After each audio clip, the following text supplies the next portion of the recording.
Lors de la réunion avec les investisseurs, le conseil d'administration a félicité le fils du PDG pour mon plan. Brillant travail. L'ont-ils applaudi? Il n'a rien dit. J'ai posé mon badge et je suis parti. Quelques semaines plus tard, mon téléphone n'arrêtait pas de sonner. Brillant travail sur ce plan de redressement. Votre vision nous a sauvés. Thibault Renaud, l'investisseur principal, a tendu la main par-dessus la table et a attrapé l'épaule de Rémi Collin comme s'ils étaient de vieux coéquipiers célébrant une victoire. La poignée de main a duré trop longtemps. Le sourire était trop large. Rémi s'est adossé à sa chaise avec cette confiance facile et détendue, hochant la tête comme un homme qui vient de mériter quelque chose. 16 personnes dans cette salle. Chacune d'entre elles regardait Rémi comme s'il venait de sauver le groupe industriel de la crête du bord de l'effondrement. J'ai attendu 5 secondes. 10, 15. Rémi a dit « Merci ». J'apprécie vraiment, d'une voix humble, comme s'il essayait de ne pas se vanter. Il ne m'a jamais regardé. N'a jamais prononcé mon nom. Je m'appelle Nicolas Hardy. J'ai 49 ans. J'étais stratège en chaîne d'approvisionnement chez la Crête depuis 7 ans. Et ce qui s'est passé dans cette salle du conseil à Lyon a été la dernière chose que j'ai laissé passer sans conséquence. 4 mois. C'est le temps que j'avais passé à reconstruire entièrement le modèle de la chaîne d'approvisionnement de la Crête. 4 mois de journée de 12 à 14 heures pendant que Rémi Collin partait chaque jeudi à 14 heures pour ce qu'il appelait le « développement des relations clients ». Pour autant que je sache, cela signifiait un long déjeuner et 18 trous de golf. Le modèle était le mien.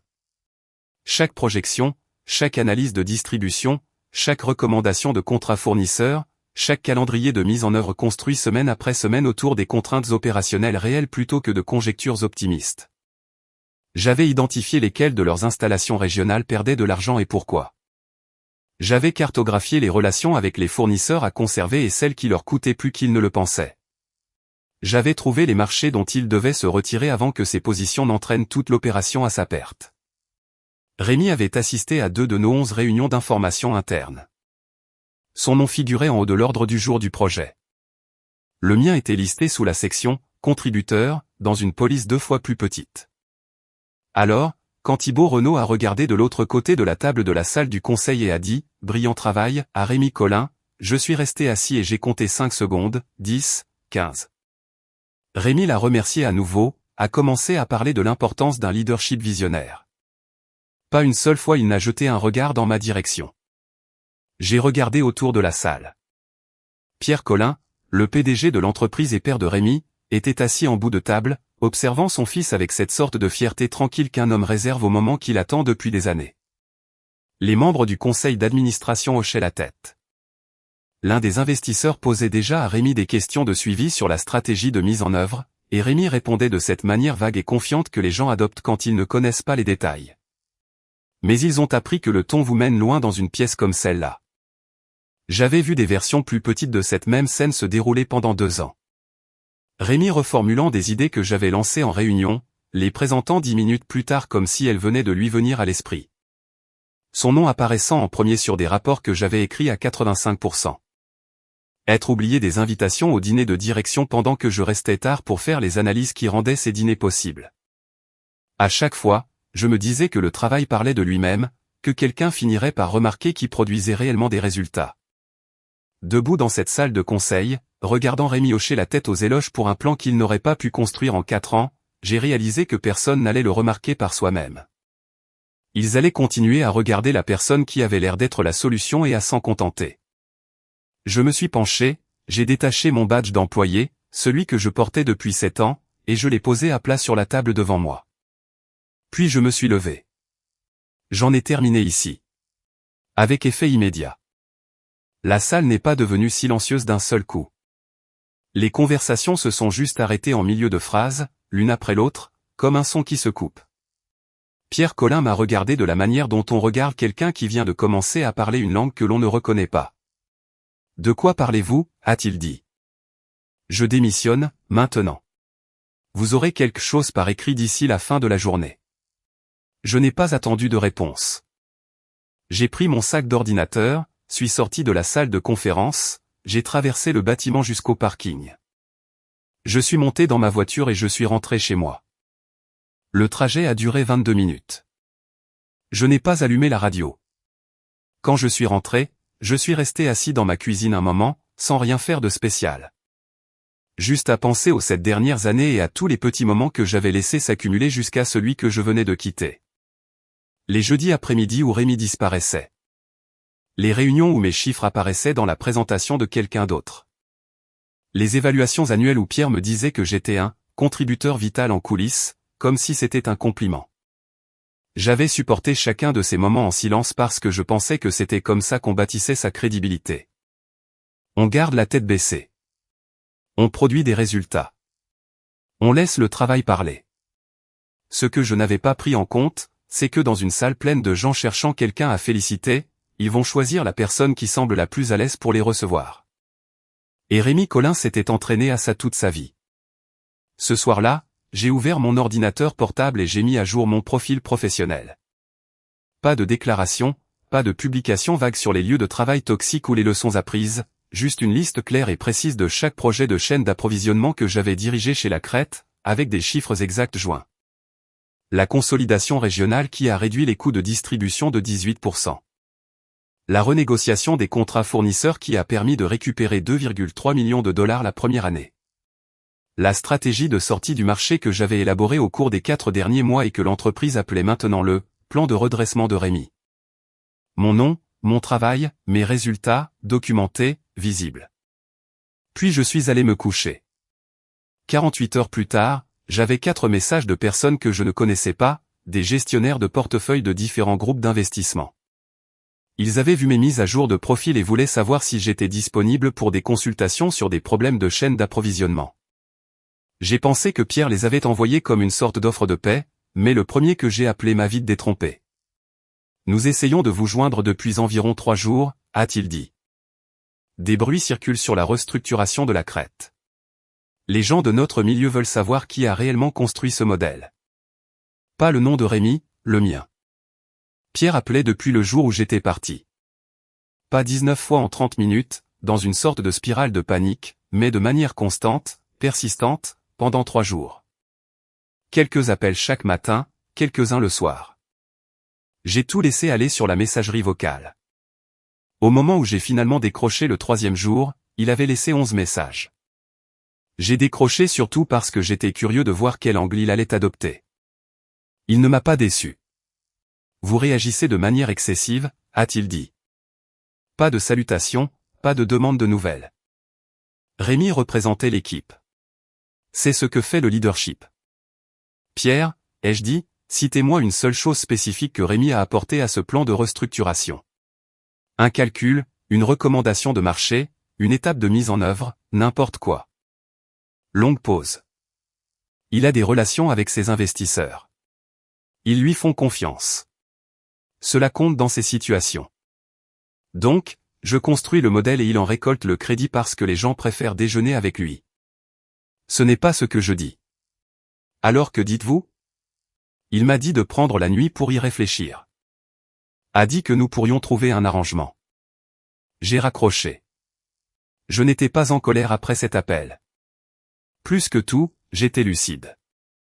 J'avais passé 7 ans à être un contributeur vital en coulisses, dans une entreprise dirigée par un homme qui confondait la sympathie de son fils avec sa compétence. Cela n'allait pas changer parce que je le demandais. La seule chose qui allait changer, c'était ce que je ferais ensuite. À la fin de cette première semaine, j'avais 6 groupes différents qui demandaient de l'aide en consultation. Pas pour colmater des fuites, mais pour reconstruire des opérations à partir de zéro. C'était exactement le travail pour lequel j'avais passé 2 décennies à devenir bon. J'ai commencé à dire oui, un projet à la fois.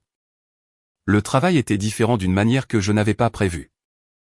Au lieu de passer des mois à construire quelque chose pendant que quelqu'un d'autre en récoltait la reconnaissance, j'étais payé à des tarifs de consultant qui faisaient paraître mon ancien salaire comme celui d'un débutant. Et les gens qui m'embauchaient savaient exactement qui j'étais et pourquoi ils appelaient. Rémi a essayé de me joindre une seule fois, un simple texto disant qu'il espérait qu'il n'y avait pas de rancune et qu'il était sûr que je retomberais sur mes pieds. J'ai bloqué le numéro. Pierre a continué d'appeler, de moins en moins fréquemment au fil des jours. Je n'ai répondu à rien. Puis, environ 5 semaines après avoir quitté cette salle de conseil, j'ai reçu un message de Thibaut Renaud. Pas de Pierre, pas de Rémi. Thibaut Renaud, l'investisseur principal, l'homme qui avait attrapé l'épaule de Rémi en disant « Brillant travail » alors que j'étais assis à 2 mètres de là. Nicolas, je vous dois une conversation. Appelez-moi quand vous pourrez. Je suis resté avec ce message pendant environ 1 heure avant de le rappeler. Ce que Thibaut m'a dit a changé la forme de tout ce qui a suivi. Il s'est avéré qu'il n'avait pas été aussi aveugle que je l'avais supposé. Il m'a dit que dans les 15 premières minutes de la présentation de Rémi, quelque chose avait commencé à clocher. Le document était précis, détaillé, construit sur un niveau de connaissance opérationnelle qui prend des années à développer. Mais lorsque le conseil a posé des questions de suivi à Rémi, ses réponses flottaient toujours à 10 000 mètres d'altitude.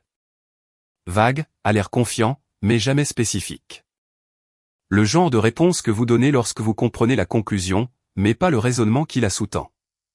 Thibaut était resté silencieux dans la salle parce que Pierre Colin était assis en bout de table et personne n'allait défier le fils du PDG devant tout le conseil sans quelque chose de plus solide qu'une intuition. Mais après mon départ, il a commencé à poser des questions de son côté. Il avait eu accès à une première version du modèle de restructuration, que je lui avais envoyé directement à son bureau 6 semaines plus tôt, alors que j'essayais encore d'obtenir une validation externe sur le calendrier de sortie du marché. Cette version avait mon nom dans les métadonnées du fichier. La version finale présentée par Rémi avait la même structure, la même analyse, la même mise en forme, mais un nom différent sur la couverture. Thibaut s'était fait une idée discrètement pendant 5 semaines. Au moment où il m'a contacté, il savait déjà ce qu'il allait faire. Il voulait juste que je le sache avant de le faire. Le conseil perd confiance en Rémi, m'a-t-il dit. 3 étapes de la mise en œuvre ont déjà échoué. Ils ont besoin de quelqu'un qui comprend réellement le plan pour venir et réparer les choses. Je pense que ça devrait être vous, à vos conditions, et je suis prêt à soutenir cette position auprès du conseil. Je lui ai dit que j'allais y réfléchir. Je n'ai pas eu besoin de beaucoup de temps. Quelques jours plus tard, Pierre a de nouveau appelé. Tard un mardi soir, il avait l'air d'un homme qui n'avait pas bien dormi. La restructuration s'effondre, a-t-il dit. Rémi n'arrive pas à exécuter. Nous perdons du terrain sur les marchés où vous nous aviez dit de redoubler d'efforts parce que personne ne comprend pourquoi ces décisions ont été prises. Les investisseurs posent des questions auxquelles je n'ai pas de bonne réponse. Je l'ai laissé finir. Qu'est-il arrivé à votre brillant stratège, ai-je dit. Silence à l'autre bout du fil. Nicolas, je sais comment cela peut paraître. Vraiment? Parce que de mon point de vue, il semble que Rémi ait accepté le crédit pour un travail qu'il ne pouvait pas exécuter. Et maintenant, vous avez des ennuis parce que vous avez construit toute votre argumentation autour de ses capacités. S'il vous plaît. Le conseil met la pression. Nous perdons de l'argent chaque semaine que cela traîne. Votre modèle est solide, ai-je dit. C'est votre exécution le problème. Alors revenez et réparez-le. Je ne travaille plus pour la Crète. Mais je peux être consultant. Voici mes conditions. 2,5 fois mon ancien salaire comme tarif de consultation. Je présente directement au conseil d'administration et aux investisseurs sans intermédiaire et sans autre nom sur mon travail. Et Rémi Colin n'est pas dans la pièce quand je le fais. Longue pause. La dernière condition, commença-t-il. Elle n'est pas négociable, ai-je dit. 8 secondes de silence, j'ai compté.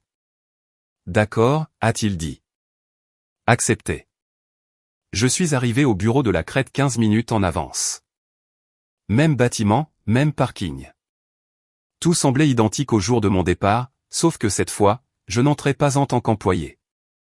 J'entrais en tant que la personne qu'ils payaient pour réparer ce qu'ils avaient cassé. Thibaut était déjà dans la salle de conférence quand je suis arrivé. Il m'a fait un signe de tête quand je suis entré. Pas de poignée de main, pas de discours, juste un signe qui disait qu'il savait exactement ce qui allait se passer et que cela lui convenait. J'ai pris un moment pour balayer la pièce du regard. Le conseil au complet était là. Plusieurs investisseurs que je reconnaissais de la première réunion, quelques visages que je ne connaissais pas. Solène Avry, l'administratrice indépendante du conseil, était assise près du devant avec un bloc-notes déjà à moitié rempli. On m'avait dit qu'elle était vive et directe et n'avait pas beaucoup de patience pour les présentations qui lui faisaient perdre son temps. Cela me convenait parfaitement. Rémi Colin n'était pas dans la pièce.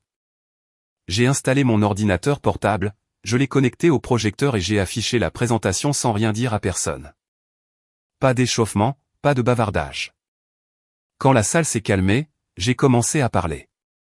Je les ai guidés à travers tout, de la même manière que je l'avais construit depuis le début. J'ai commencé par le diagnostic, quelles installations perdaient de l'argent et les raisons spécifiques. Puis l'analyse des contrats fournisseurs, quelles relations valaient la peine d'être conservées, lesquelles avaient des clauses qui coûtaient discrètement plus cher à la crête que quiconque ne l'avait remarqué. Ensuite, la ventilation de la distribution régionale, l'évaluation marché par marché d'où retirer des capitaux et où pousser plus fort. Je n'ai rien précipité. C'étaient des gens qui prenaient des décisions valant des dizaines de millions de dollars. Ils méritaient de comprendre non seulement quelles étaient les recommandations, mais pourquoi chacune existait et ce qui se passerait s'ils s'écartaient de la séquence.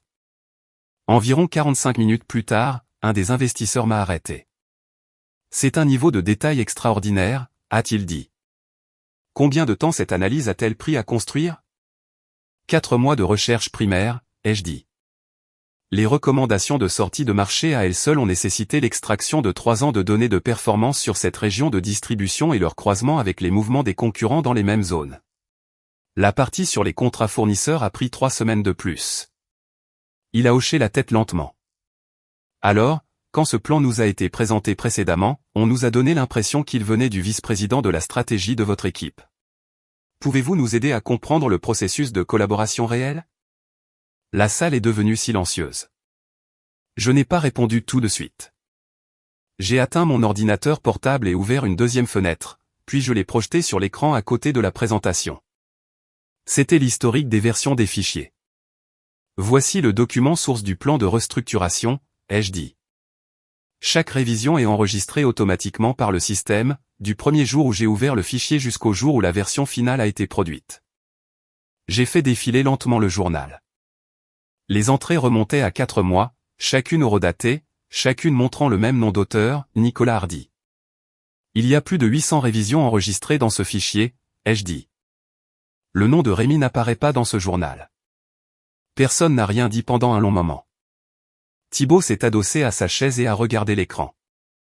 Solène Avry a posé son stylo. Un des membres du conseil qui était penché en arrière s'est redressé lentement sur son siège. L'investisseur qui avait posé la question a regardé l'historique des versions sur l'écran, puis m'a regardé.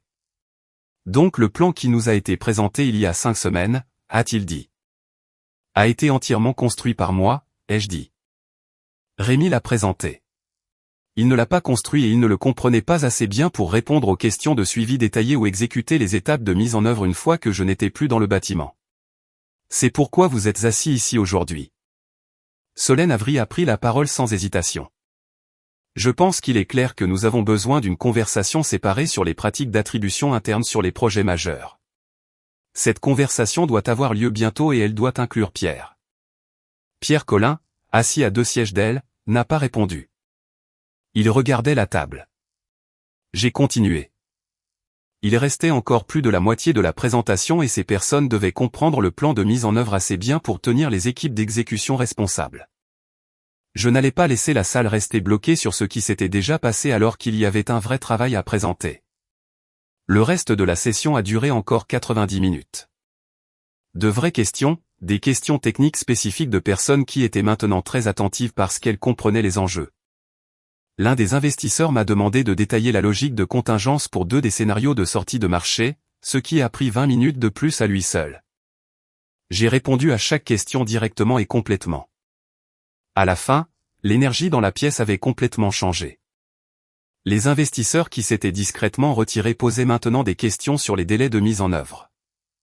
Les membres du conseil prenaient des notes sur les points de contrôle hebdomadaires que j'avais intégrés dans le calendrier de déploiement. Quand les gens ont commencé à se lever, plusieurs sont venus me serrer la main individuellement. Contact visuel direct. Merci d'être ici. Nous sommes heureux que vous soyez impliqués. Quand commence la première phase de mise en œuvre? Thibaut a été le dernier à venir. Il m'a serré la main et l'a tenue une seconde. Vous avez bien géré ça, a-t-il dit. Pas de théâtralité, juste le travail. Cela me suffisait. Au cours des 8 semaines suivantes, j'ai travaillé à la mise en œuvre de la même manière que j'avais construit le plan. Méthodique. Je venais au bureau de la Crète 2 fois par semaine, je rencontrais les équipes opérationnelles, je vérifiais les progrès par rapport au calendrier et je faisais des ajustements lorsque les conditions réelles ne correspondaient pas à ce que j'avais projeté.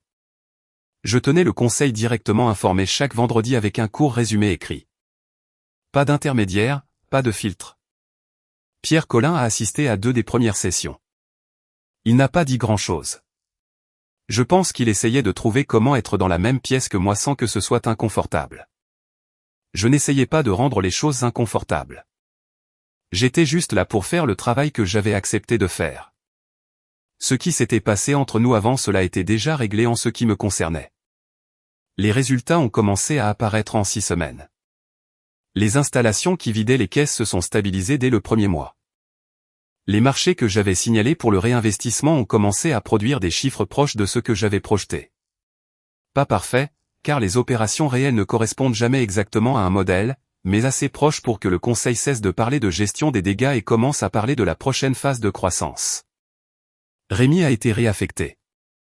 Pas licencié, réaffecté.